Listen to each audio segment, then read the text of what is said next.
जब लग गुरु मिले न साचा, तब लग गुरु करो 10 पांचा। क्या गुरु बदल सकते हैं? क्या गुरु बदलने से पाप लगता है?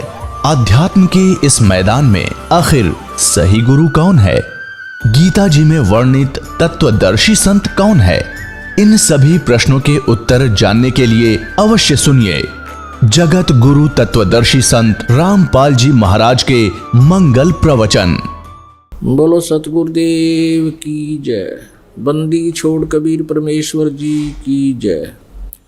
बंदी छोड़ गरीबदास जी महाराज जी की जय। स्वामी रामदेवानंद जी गुरु महाराज जी की जय।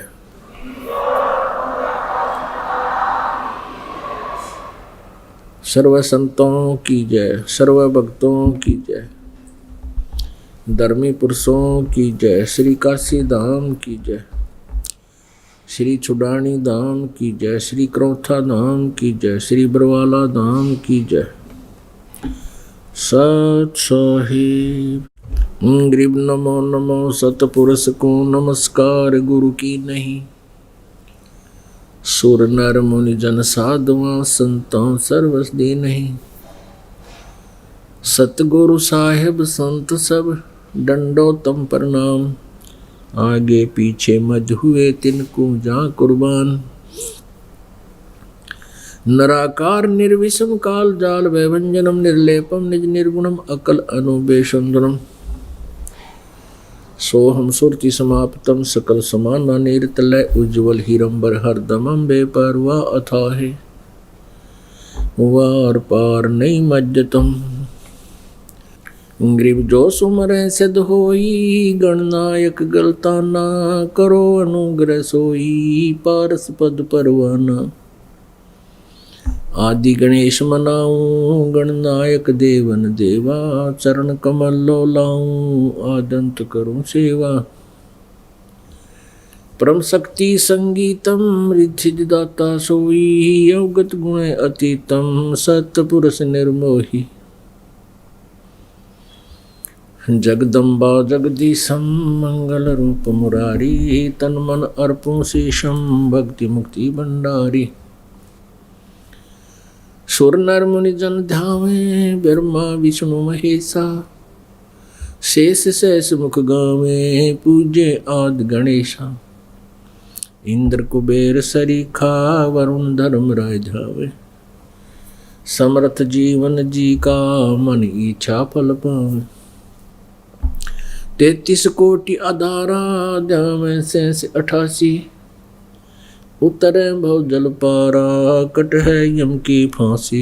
33 कोटि आधारा ध्यान शेष 88। उतरे भव जल पारा कट है यम की फांसी।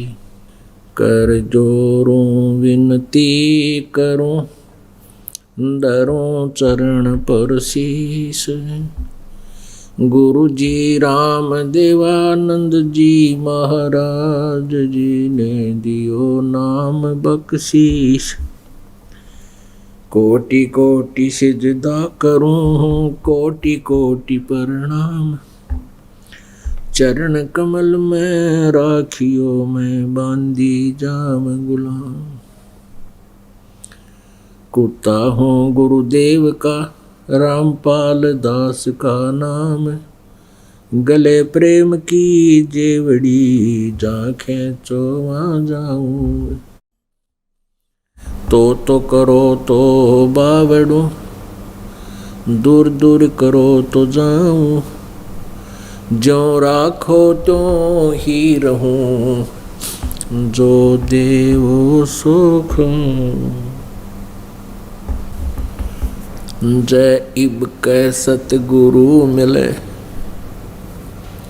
सब दुख आँखों रोए।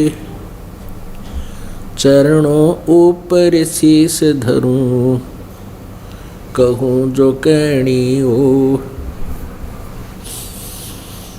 कबीर साईं मिलेंगे पूछेंगे कुशलात। आदि अंत की सब कहूँ अपने दिल की बात। गुरु जी तुम ना भूलियो चाहे लाख लोग मिल जाही, हमसे तुमको बहुत है, तुमसे हमको नहीं। तुमरे विसारे क्या बने, मैं किसकी शरण में जाऊं। शिव बिरंच मुनि नारदा, तिनके हृदय न समाऊं। अब गुण किए तो बहुत किए, करत न मानी हारे। बावे बंदा बख्श दियो, बावे गर्दन उतारो। अब गुण मेरे बाप जी, बख्शो गरीब नवाज। जो मैं पूत कपूत हूँ, बोर पिता को लाज। मैं अपराधी जन्म का, नक सिक भरे विकार। तुम दाता दुख भंजना, मेरी करो संभार। परमपिता परमात्मा पूर्ण ब्रह्म, सारी सृष्टि के रचनहार कुल मालिक कबीर परमेश्वर जी की असीम कृपा से आप जी ये सत्यनारायण कथा सुनने के लिए उपस्थित हुए। सत्यनारायण किसे कहते हैं? सत्यनारायण का अर्थ है अविनाशी परमात्मा।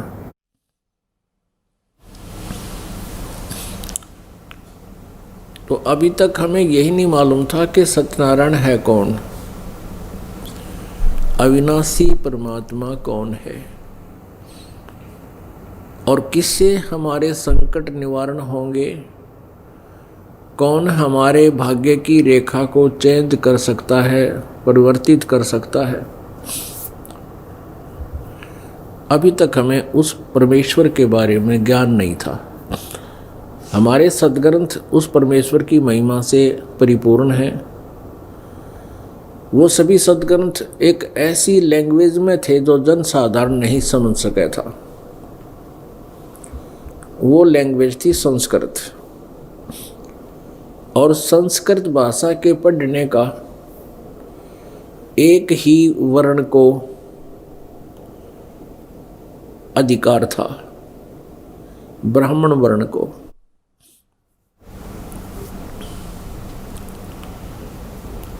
पुण्यात्मा,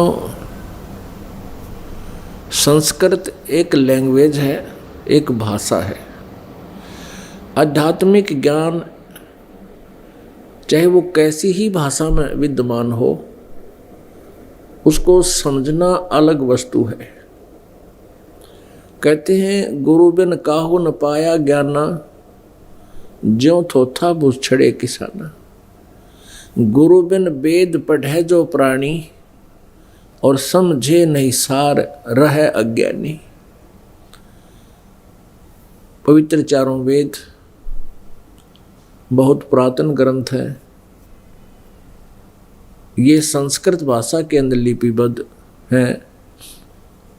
अब उनका अनुवाद कुछ एक संस्कृत भाषा के जानने वालों ने किया है, लेकिन वो आध्यात्मिक ज्ञान से, तत्व ज्ञान से अपरिचित थे,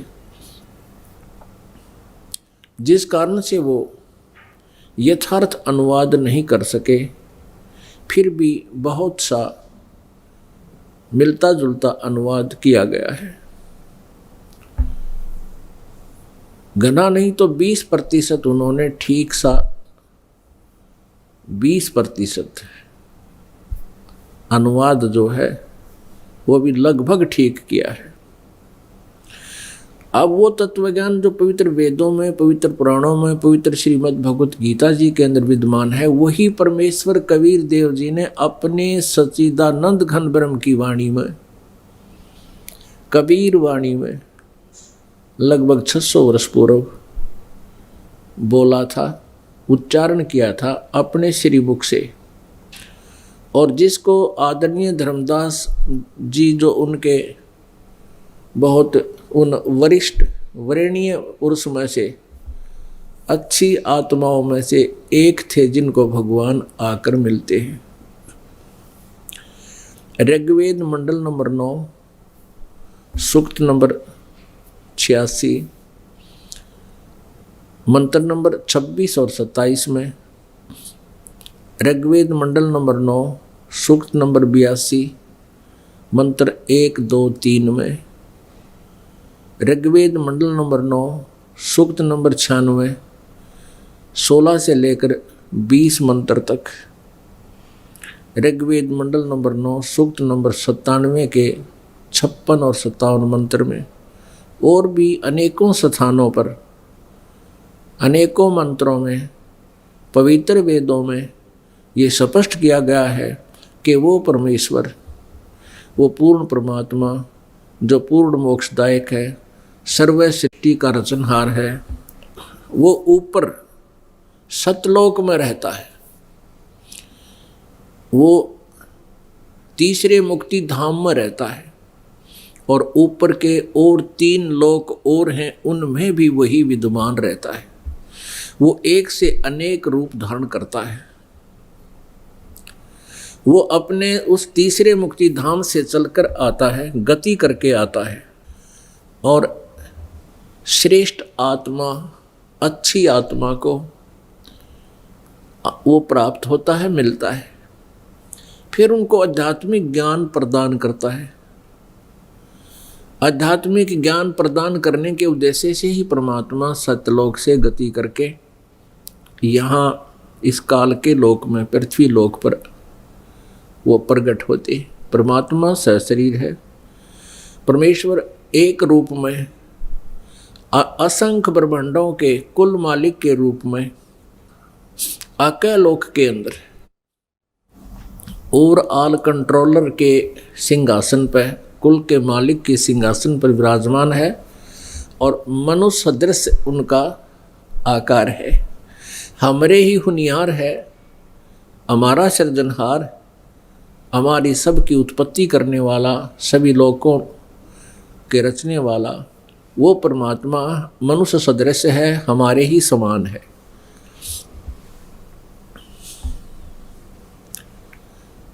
वो वहाँ तख्त पर विराजमान है, बहुत बड़े गुंबज के अंदर। एक बहुत बड़ा गुंबज है, तेज पुंज का बना हुआ।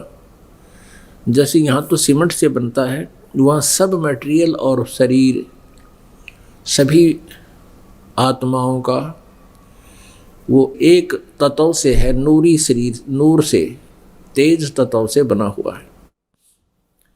तो उसके बीच में परमात्मा का एक सिंहासन है, उस पर वो परमेश्वर विराजमान है। सचखंड के अंदर भी उसका ऐसा ही स्वरूप है, सतलोक के अंदर भी ऐसा है, फिर अलख लोक के अंदर भी ऐसा ही है, फिर अगम लोक में भी ऐसे ही, और अकय लोक में भी वो एक ही परमात्मा बैठा है। उनकी प्रत्येक लोक में उनके शरीर की रोशनी अर्थात नूर का अंतर है। सचखंड में, सतलोक में परमात्मा सहशरीर है, मनुष्य सदृश है। वहाँ उनके एक रोमकूप में इतनी रोशनी है, करोड़ सूर्य, करोड़ चंद्रमा की मिली जुली रोशनी भी उस परमात्मा के एक रोमकूप के तेज के सामने फीकी रहे। वो परमात्मा यदि उस शरीर युक्त यहाँ एज इट इज आ जावे तो हमारी सब की आंखें उल्लू की तरह बंद हो जाएं, जैसे उल्लू सूर्य को देख नहीं सकता। इसलिए वो परमात्मा अपना हल्का तेज पुंज का रूप बना के और वहां से गति करके यहां प्रकट होता है। इसलिए वो परमात्मा के 2 शरीर हैं, एक हल्के तेज पुंज का।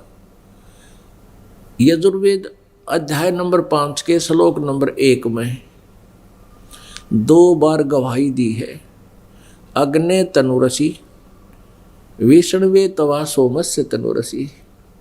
अग्नि माने परमेश्वर, तनु माने सहशरीर, असी माने है। परमेश्वर सहशरीर है, हे परमेश्वर आपका तेजो में शरीर है, और विष्णुवे तवा सौ में से तनुरसी। विष्णु माने सबका पालन पोषण करने के लिए, तवा माने उस, सौ से माने अमर पुरुष का, तनु मीन शरीर, असी माने है। वो परमात्मा सतलोक से चलकर आता है, यहाँ अतिथि रूप में आता है। अतिथि माने मेहमान, गेस्ट। अतिथि का अर्थ होता है जिसके आने की तिथि पूर्व निर्धारित ना हो, कभी भी आ टपके, कभी भी आ जावे, उसको अतिथि बोलते हैं। और दूसरे शब्दों में उसको गेस्ट बोलते हैं, अंग्रेजी में मेहमान भी बोलते हैं, हिंदी में। तो इस यजुर्वेद अध्याय नंबर 5 के मंत्र नंबर 1 में 2 बार गवाही दी है कि वो परमात्मा सशरीर है। और फिर अग्नि तनुरसी का अर्थ है कि परमात्मा सतलोक में जहाँ विराजमान है, उसका बहुत तेजों में शरीर है आप जी का। हे परमात्मा, आप जी का बहुत तेजों में शरीर है। उस शरीर में वो परमात्मा वहाँ सतलोक में स्थायी रूप में रहते हैं। और वही परमेश्वर फिर हल्का तेज पुंज का रूप बना के अपने रूप को सरल करके इस पृथ्वी लोक पर आता है।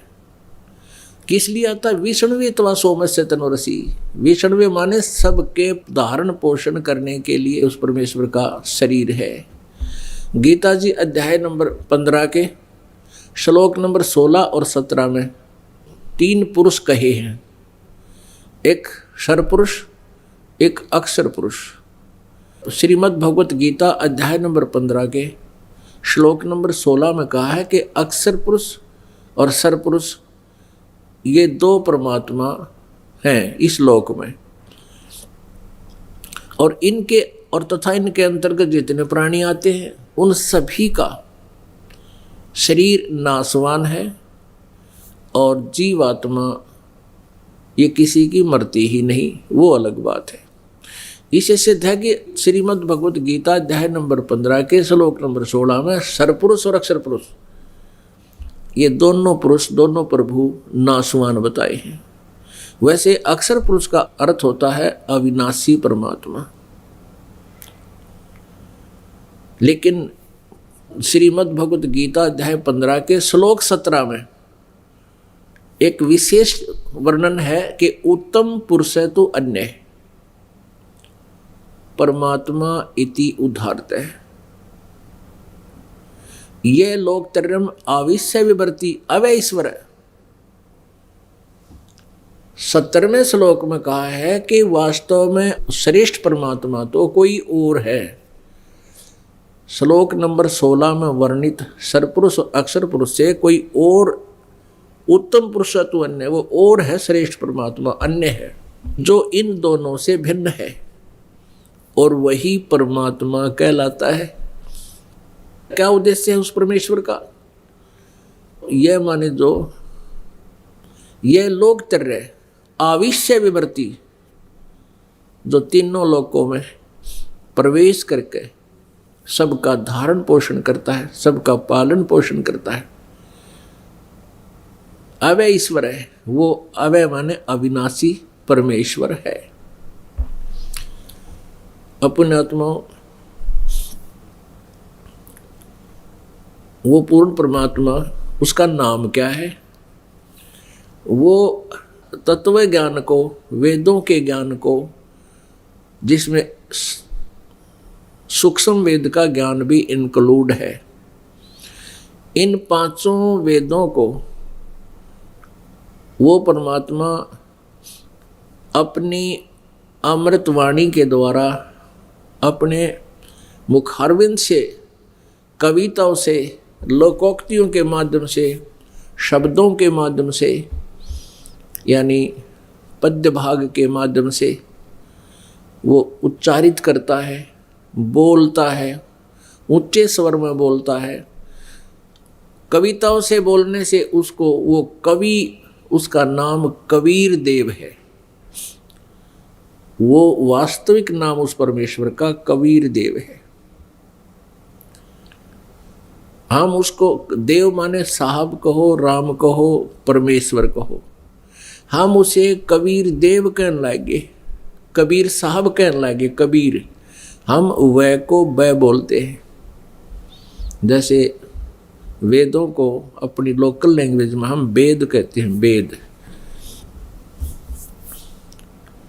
ऐसे ही तो हम कबीर, उस कबीर देव को, देव माने साहब, भगवान राम, हम कबीर साहब कहने लगे, कबीर देव कहने लगे, कबीर परमेश्वर कहने लगे। बात एक ही है। तो वो परमात्मा कबीर देव है, वो कबीर साहब है जो अंगारी असी, कबीर अंगारी असी, बम्बारी असी, सवर ज्योति रत धामा असी। वो परमात्मा बंदी छोड़ है। यजुर्वेद अध्याय नंबर 5 के मंत्र नंबर 32 में कहा कि कबीर बम्बारी असी, उसमें कबीर लिखा है, हम कबीर बोलते हैं। कबीर अंगारी असी, अंगारी माने अग माने पाप, अरि माने शत्रु, पापों का शत्रु। बम्बारी माने बम्ब माने बंधन, अरि माने शत्रु, बंधनों का शत्रु। वो बंदी छोड़ है, हम उसे बंदी छोड़ कहते हैं। जो बंद से छुड़वा दे, वो बंद को काटने वाला, बंद से छुटवाने वाला, कर्मों के बंधन से छुटवाने वाला, पाप कर्मों का नाश करने वाला, वो सवर ज्योति स्वयं प्रकाशित रतधामा सतलोक में रहता है, सतलोक युक्त है, सतलोक का वासी है। ये विवरण है यजुर्वेद अध्याय नंबर 5 के मंत्र नंबर 32 में। यजुर्वेद अध्याय नंबर 5 के मंत्र नंबर 1 में 2 बार परमेश्वर सहस्री लिखा है। अग्ने तनुरसी, इसका तात्पर्य है कि हे परमात्मा, आप जो तीसरे मुक्ति धाम में स्थिर हो, रहते हो, आपका तेजो में शरीर है। विष्णुवेतवा सोमस्य तनुरसी, सबका धारण पोषण करने के लिए, सबका पालन पोषण करने के लिए श्रीमद् भगवत गीता अध्याय नंबर 15 के श्लोक 17 के अनुसार सबका धारण पोषण करने के लिए तवा माने उस, सोमस्य माने अमर पुरुष का, उस सत्य पुरुष का, उस सत्यनारायण का, उस अविनाशी परमेश्वर का शरीर है।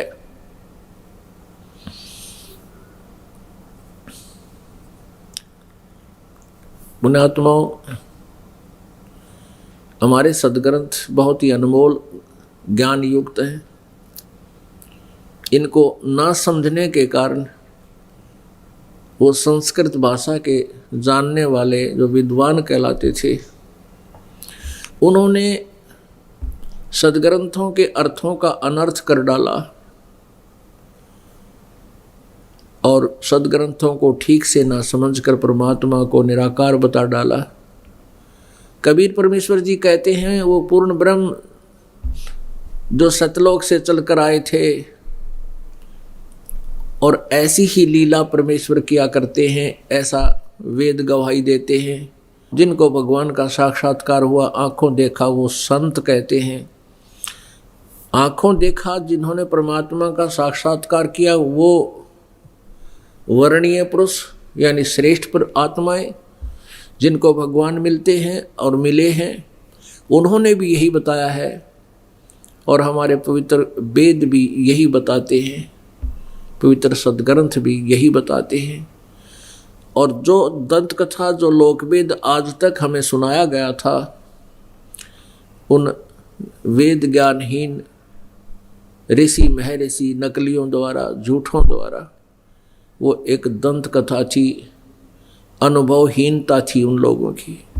परमेश्वर कबीर देव जी जो काशी में, बनारस में धानक की भूमिका करके चले गए, 120 वर्ष रहे, जो जुलाहा बनकर एक जन साधारण की तरह कार्य किया। ये भी वेदों में लिखा है कि वो परमात्मा, ऋग्वेद मंडल नंबर 1 सूक्त नंबर 31 के मंत्र नंबर 18 में लिखा है कि मनुष्यवत अग्ने, हे मनुष्य के समान परमात्मा, अग्नि माने परमेश्वर, आप एक जीवन, एक जन साधारण की तरह अपना कर्म करके, निर्वाह करके दिखाते हो, लीला करते हो।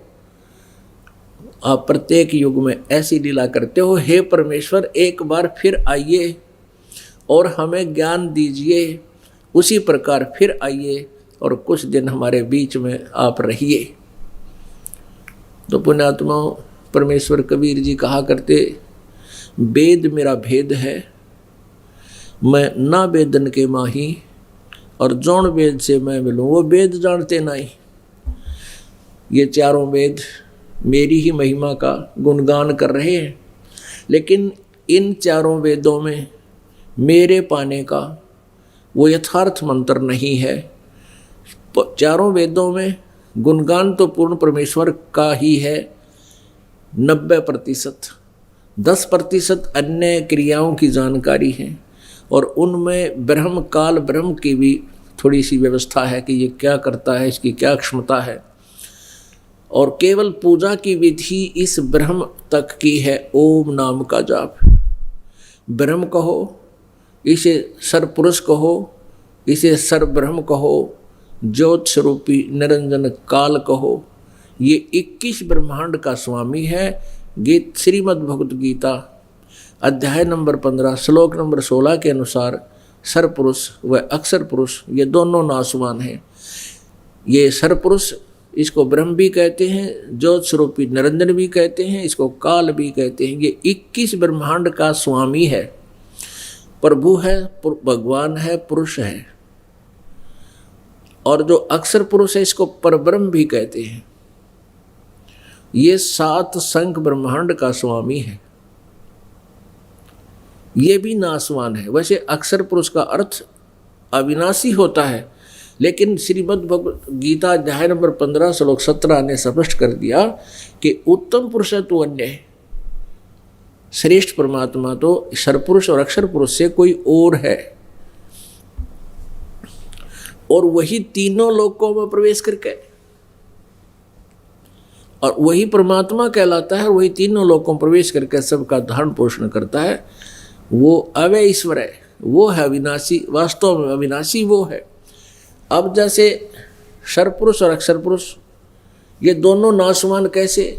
सर्वपुरुष तो चलो नासवान है ही, सर्व माने नासवान, पुरुष माने प्रभु कहते ब्रह्म कहो, और अक्षर ब्रह्म यानी अक्षर पुरुष पर ब्रह्म को भी नासवान कहा, जबकि अक्षर पुरुष का अर्थ होता है विनाशी प्रभु।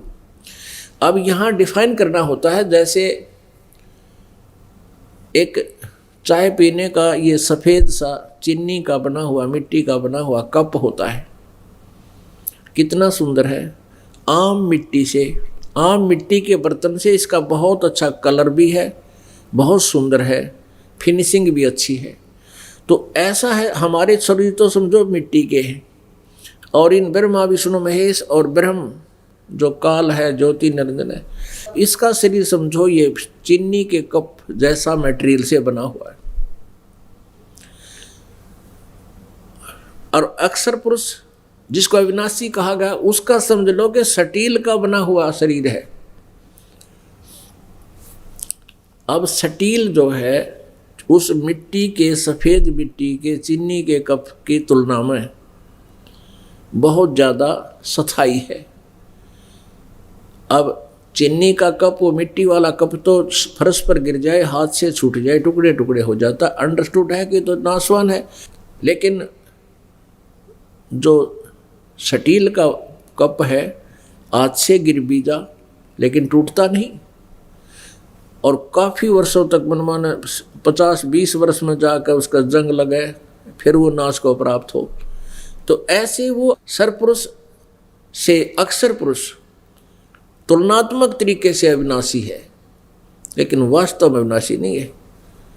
वास्तव में अविनाशी सोना धातु है, स्वर्ण, गोल्ड। तो ऐसे परमात्मा को तो समझो गोल्ड, पूर्ण परमेश्वर को परम उत्तम पुरुष जो अन्य है वो तो है गोल्ड धातु से बना हुआ शरीर है, सभी सह शरीर है।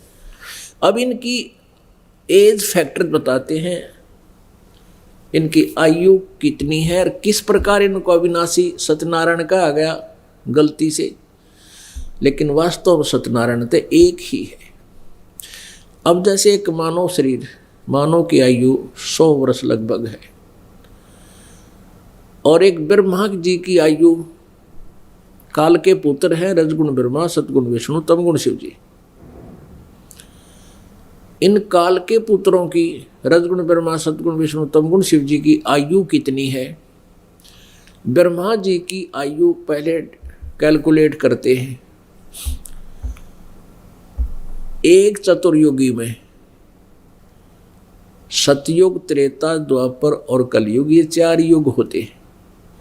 इनके कुल वर्षों का जोड़ 43,20,000 होता है। 43,20,000 वर्ष। ऐसी 1,000 चतुर्युग का ब्रह्मा जी का दिन और इतनी ही रात्रि। अब अंदाजा लगाइए पुण्यात्माओं, इतना ही दिन और इतनी ही रात्रि, और ऐसे बने हुए 30 दिन रात का महीना और 12 महीनों का 1 वर्ष और 100 वर्षों की ब्रह्मा रजगुण जी की आयु। अब जब कैलकुलेट करने लगो तो बहुत लंबे चौड़े, अगर वर्ष अपने वाले मनुष्य वर्षों से गिने तो गिनती बहुत मुश्किल हो जा। इसलिए इनको ऐसे गिना जाता है कि ऐसे महीने वर्ष बनाए। तो ब्रह्मा जी की 100 वर्ष की आयु, ऐसे बने हुए 100 वर्ष, और विष्णु जी की इससे 7 गुना लंबी आयु, और विष्णु जी से 7 गुना इष्टम गुण शिव जी की आयु, जो काल का पुत्र है। अपुण्यात्माओं, और 70,000 बार जब ये काल का पुत्र शिव मर लेगा, यानी शिव का मरना तात्पर्य है कि 7 ब्रह्मा मर लेंगे जब एक विष्णु मरेगा, 7 विष्णु की मृत्यु हो लेगी तब एक शिव मरेगा।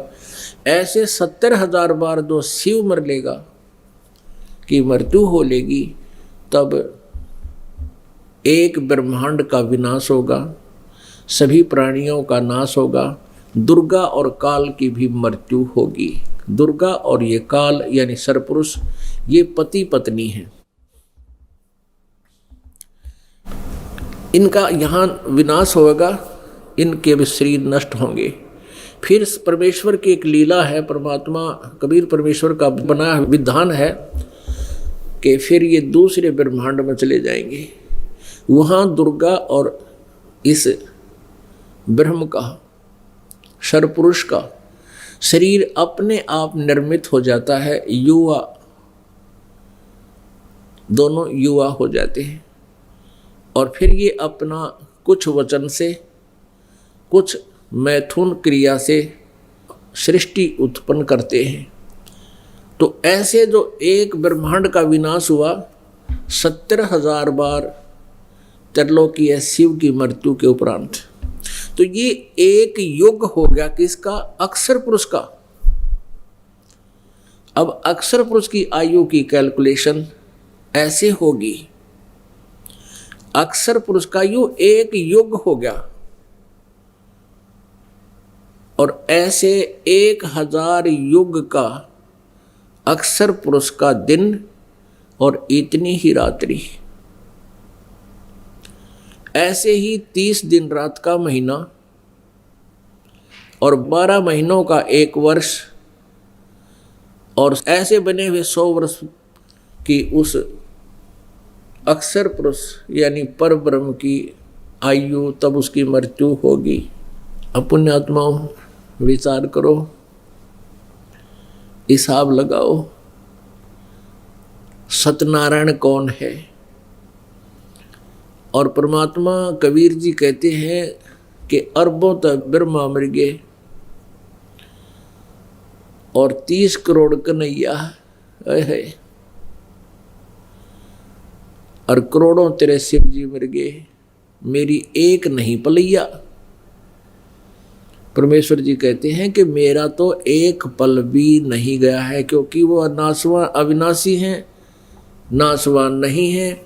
नासवान की आयु का पलों में गिनती होती है, समय निर्धारित होते हैं, वर्षों में गिनती होती है। कहते मेरी नहीं एक पलैया। तो वो सत्यनारायण कौन है?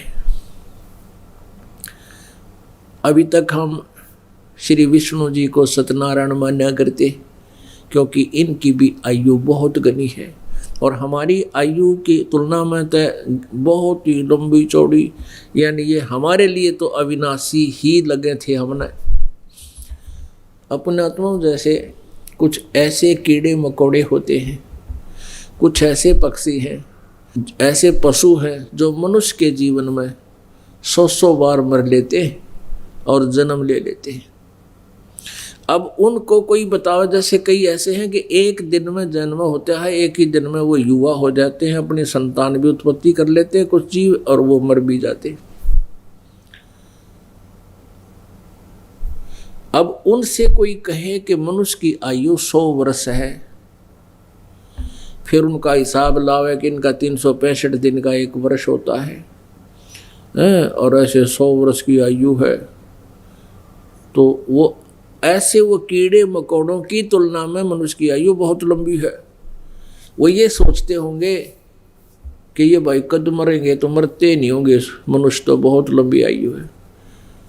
अपने आत्माओं जैसे हमारी आयु है, इसकी तुलना में उन ब्रह्मा विष्णु महेश की इतनी लंबी आयु है कि हम सोचना भी भूल जाते थे कि ये भी कभी मरेंगे। और फिर ब्रह्म की सरपुरुष की आयु वो 70,000 बार एक त्रिलोकीय शिव मर ले तब ब्रह्मलोकीय उस काल रूपी शिव सदा शिव की मृत्यु होती है ब्रह्म की, और उसका वो एक योग हो गया परब्रह्म का, अक्षर पुरुष का। ऐसे 1000 बार योग काल मर ले जब तक उसका एक दिन हुआ, इतनी रात्रि, 30 दिन रात का महीना, 12 महीने का एक वर्ष, 100 वर्ष की आयु उस अक्षर पुरुष की। श्रीमद् भगवत गीता अध्याय नंबर 15 के श्लोक नंबर 16 में जो सर पुरुष और अक्षर पुरुष बताए, उनकी आयु ओहे। और फिर भी मृत्यु, एती उम्र बुलंद मरेगा अंतरे, क्योंकि कोई सतगुरु लगे न कान न भेंटे वो संतरे। यदि इतनी लंबी आयु भी हो जाएगी तो भी अंत में तेरी मृत्यु होगी। कारण क्या है? क्योंकि तुझे वो तत्वदर्शी संत नहीं मिले। कौन से तत्वदर्शी संत? जो श्रीमद् भगवत गीता अध्याय नंबर 4 के और श्लोक नंबर 34 में जिनके विषय में कहा है, उसमें कहा है कि अर्जुन, उन तत्वदर्शी संतों की खोज कर उनको दंडवत प्रणाम करने से, कपट छोड़ करके प्रसन्न करने से, वो तत्व ज्ञान से परिचित तत्वदर्शी संत उस परमात्म तत्व को बताएंगे, उसका ज्ञान कराएंगे। वो तत्व ज्ञान कौन सा है? श्रीमद् भगवत गीता अध्याय नंबर 4 के मंत्र नंबर 32 में उसमें कहा कि जैसा अर्जुन अभी श्रीमद् भगवत गीता अध्याय नंबर 4 श्लोक 25 से लेकर 31 तक तूने जो वर्णन सुना कि कोई तो केवल वेद अध्ययन स्वाध्याय को ही अपना मोक्ष मार्ग मानते हैं, कोई केवल योग अभ्यास करता है, कोई देवताओं की पूजा को, कोई तप करके, कोई क्रियाएं करके, कोई श्वास प्रश्वास की क्रिया को ही देखते रहते हैं। श्वास बाहर जाता उसको ध्यान रखो, अंदर जाता उसको ध्यान रखो। और कुछ तीक्ष्ण अहिंसा व्रतों को ही कर रहे हैं, जैसे मुंह पर पट्टी बांध के घूमना, नंगे पैरों घूमना। कहते इस तरह की जो साधनाएं जो साधक करते हैं वो अपनी अपनी साधना को पाप नाशक मानते हैं, मोक्षदायक मानते हैं। अगर यदि उनको ये पता लग जावे कि ये मोक्ष मार्ग नहीं है, तुरंत त्याग दे। लेकिन जो भी जो साधना कर रहा है उसको सही मान कर लगा हुआ है ना, तो एक दिन भी ना करे इंसान। फिर बताया चौथे अध्याय के 32वें श्लोक में कि उस परमेश्वर के, परमात्मा के पाने की यथार्थ भक्ति विधि, परमेश्वर सच्चिदानंद घन ब्रह्म की वाणी में ब्रह्मणे मुखे अब यहाँ पुण्यात्माओं थोड़ी सी गड़बड़ कर रखी अनुवादकर्ताओं ने श्रीमद् भगवद गीता अध्याय नंबर 4 के श्लोक नंबर 32 में। यहाँ ब्रह्मण्य मुखे का अर्थ उन्होंने गलत अनुवाद ये कर दिया कि ब्रह्मण्य मुखे का अर्थ कर दिया वेद की वाणी में।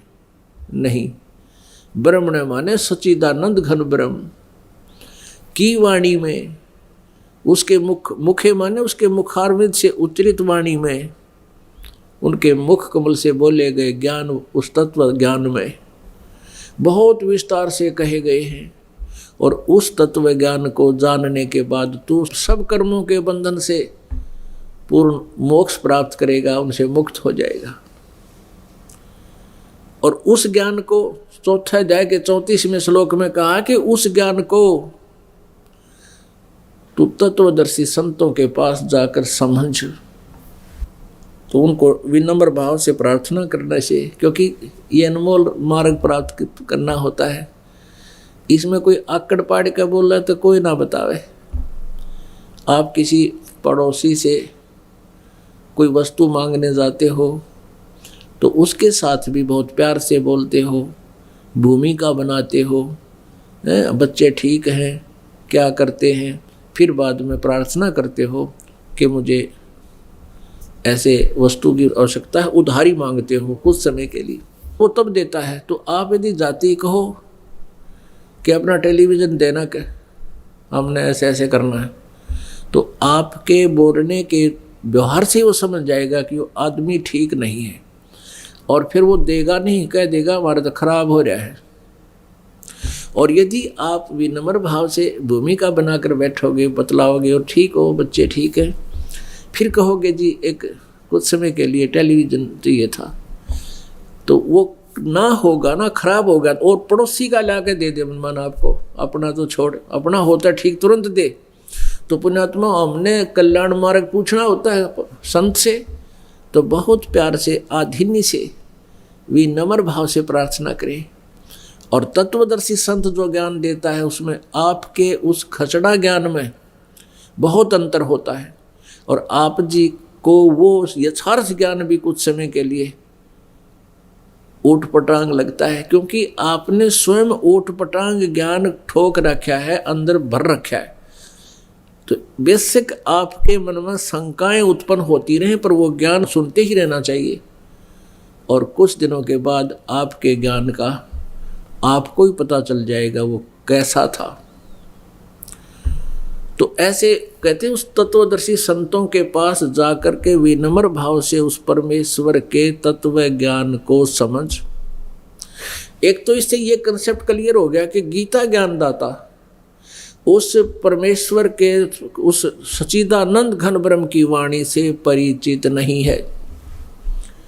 तो वो ज्ञान वेदों और गीता से बाहर का है, जो श्रीमद् भगवत गीता और वेदों में नहीं वर्णित है। यदि वेदों और गीता में वर्णित होता तो ये कहने की आवश्यकता ही नहीं पड़ती कि तत्वदर्शी संत बतावेंगे उन तो सुनो। पवित्र यजुर्वेद अध्याय नंबर 40 के मंत्र नंबर 10 से लेकर 13 में एक स्पष्ट प्रकरण दिया है, कंसेप्ट क्लियर किया है। वेद ज्ञान ब्रह्म बोल रहा है, ब्रह्म दे रहा है, और परम अक्षर ब्रह्म के बारे में बता रहा है कि उस परमेश्वर के बारे में कोई तो कहता है वो संभवात माने जन्म लेने वाला, यानी मनुष्य की माँ के गर्भ से नाम जन्म लेकर आता है, प्रकट होता है, साकार होता है। और कोई कहता असंभवात, यानी उसका जन्म नहीं होता, वो निराकार है। कहते हैं साकार और निराकार का निर्णय परमात्मा कैसा है वो बताएगा तत्वदर्शी संत धीराणाम, वो तत्वदर्शी संत बताएंगे, उनसे जाकर सुनो। और फिर क्या बताया इन तीनों श्लोकों में, 10, 11, 12, 13 इन 4 श्लोकों में, मंत्रों में, यजुर्वेद अध्याय नंबर 40 के 10 से 13 में फिर ये बताया कि कोई तो एक किसी भाषा विशेष के अक्षर ज्ञान हो जाने से, विद्या प्राप्त हो जाने से उसको विद्वान कहने लग जाते हैं, और जिसको अक्षर ज्ञान नहीं है उसको अविद्वान कह देते हैं। विद्वान और अविद्वान को भी वो तत्वदर्शी संत बताएंगे विद्वान कौन है और अविद्वान कौन होता है, उनसे पूछो। तो इससे सिद्ध है कि पवित्र वेद और पवित्र गीता, श्रीमद् भगवत गीता, ये दोनों एक जैसा ही ज्ञान रखते हैं, क्योंकि श्रीमद् भगवत गीता इन चारों पवित्र वेदों का सारांश है। कोड वर्ड इसमें अत्यधिक है। चारों वेदों को सोर्ट करके पूर्ण परमेश्वर ने इस काल के अंदर एक रिमोट से प्रेरणा दी। महाभारत के युद्ध में श्री कृष्ण में प्रवेश करके इस काल ने ये श्रीमद् भगवत गीता का पवित्र ज्ञान बोलना पड़ा। ना युद्ध में और शास्त्र पढ़ने का के तो वहाँ तो हथियार संभाला कर, कौन सा कारगर है, कौन सा ठाव और कौन सा धरा। तो वहाँ परमेश्वर ने ऐसा समय देखा, कबीर परमेश्वर ने काल से अपने प्रेशर से ये सारा कुछ उगलवा दिया। ना कोई कहा करे मैं काल हूँ, कसाई भी ना कहो मैं कसाई हूँ, डाकू भी ना कहो मैं डाकू हूँ, वो भी शर्माया करे। तो इससे कहा दिया 11वें अध्याय के 32वें श्लोक में कि मैं काल हूँ और सबको खाने के लिए आया हूँ, और मेरा ओम नाम है। श्रीमद् भगवत गीता अध्याय नंबर 8 के मंत्र नंबर 13 में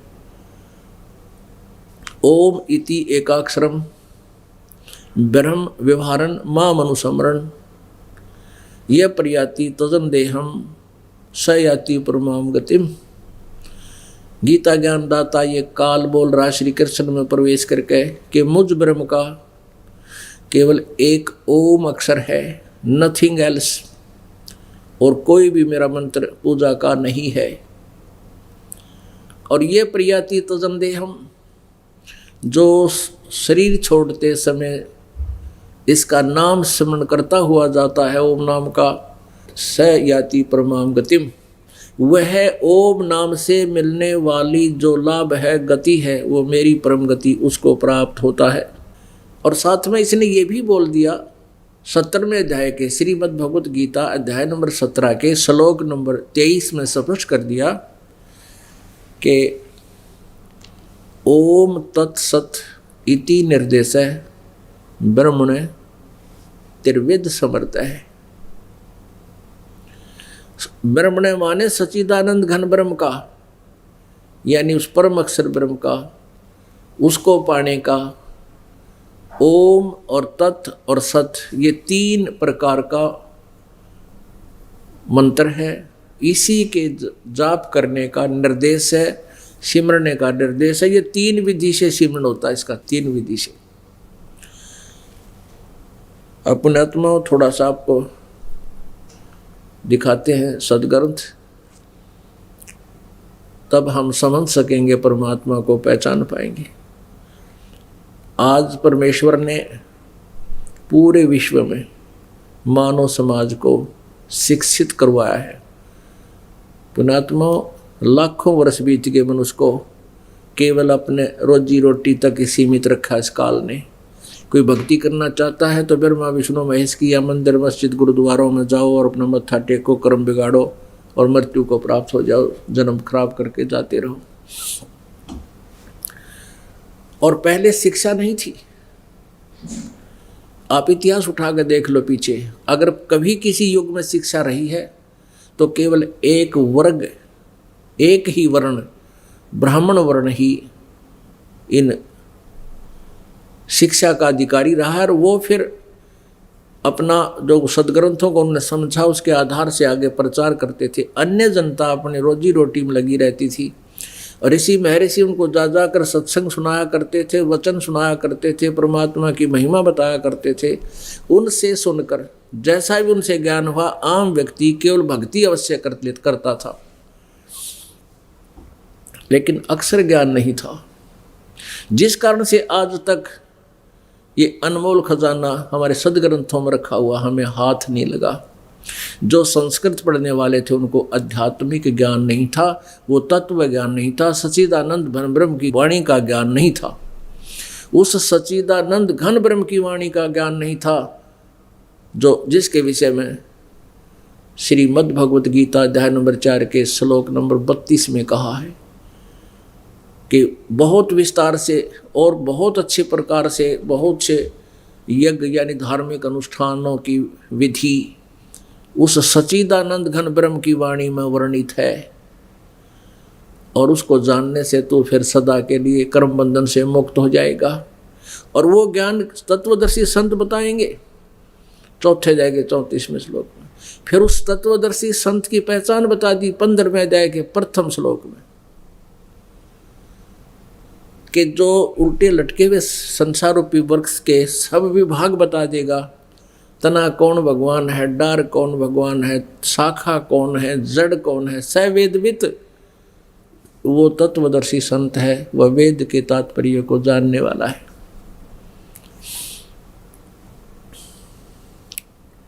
परमेश्वर कबीर देव जी ने 600 वर्ष पहले ये अपनी रचना का आप ही ज्ञान दिया था। अक्षर पुरुष एक पेड़ है और सर्वपुरुष उसकी डार और तीनों देवा शाखा हैं, ये पात रूप संसार। और परम अक्षर ब्रह्म वो जड़ है, वो मूल है। जो वृक्ष बाहर दिखाई देता है उससे जो ना दिखाई देता उसका पार्ट प्रोक्स है। जो गुप्त है वो मूल है, जमीन के अंदर है।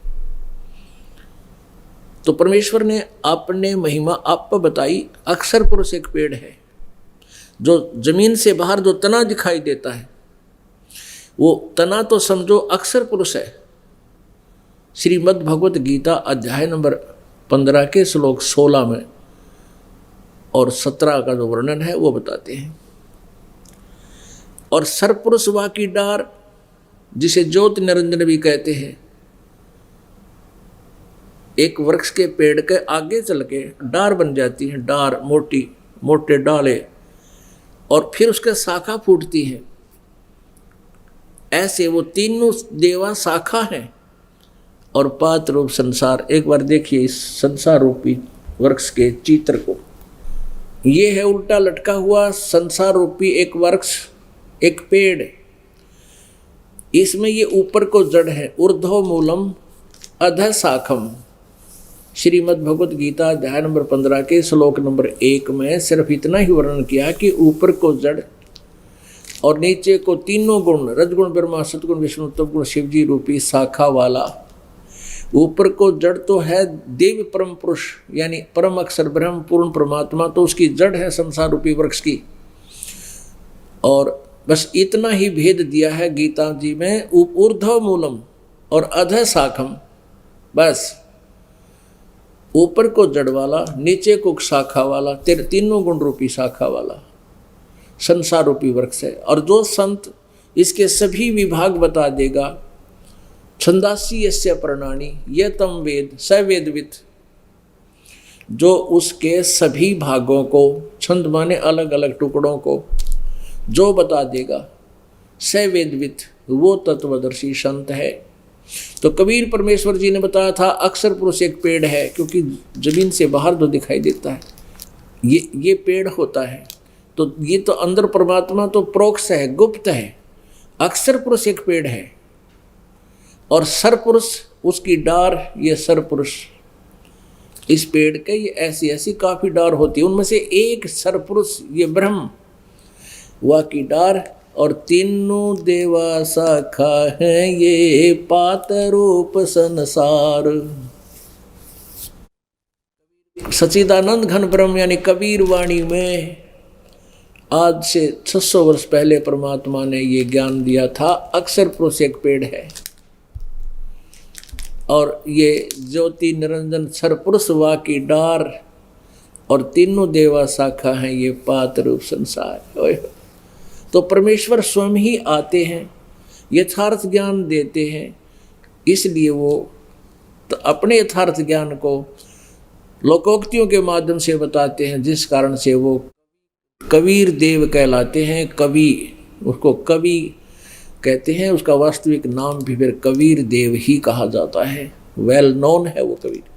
और ये गुप्त है, ये पूर्ण परम अक्षर ब्रह्म, पूर्ण ब्रह्म, परम अक्षर ब्रह्म, परम अक्षर पुरुष कहो चाहे परम अक्षर ब्रह्म को। उत्तम पुरुष है तो अन्य ये लोग तरमावेश विवर्ती। उत्तम पुरुष तो यानी सही परमात्मा श्रेष्ठ भगवान तो कोई और है जो सबका धारण पोषण करता है, क्योंकि संसार रूपी वृक्ष को परवरिश उसका कौन धारण पोषण करता है? ये जड़ों से वृक्ष की परवरिश होती है।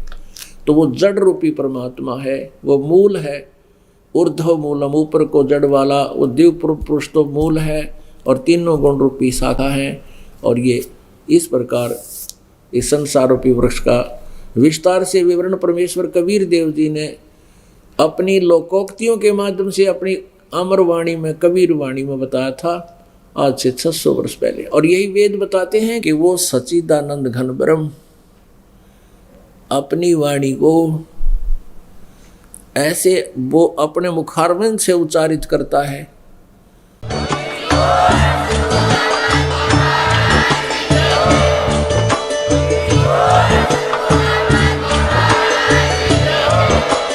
आप सुन रहे थे जगत गुरु तत्वदर्शी संत रामपाल जी महाराज जी के मंगल प्रवचन। अधिक जानकारी के लिए विजिट कीजिए हमारी वेबसाइट www.jagatgururampalji.org। संत रामपाल जी महाराज जी के शुभ आशीर्वाद से पूरे विश्व भर में 500 से भी ज्यादा नाम दीक्षा केंद्र हैं, जिन पर संत रामपाल जी महाराज जी द्वारा ऑनलाइन निशुल्क नाम दीक्षा दी जा रही है। अपने नजदीकी नाम दीक्षा केंद्र का पता करने के लिए संपर्क करें 8222880541।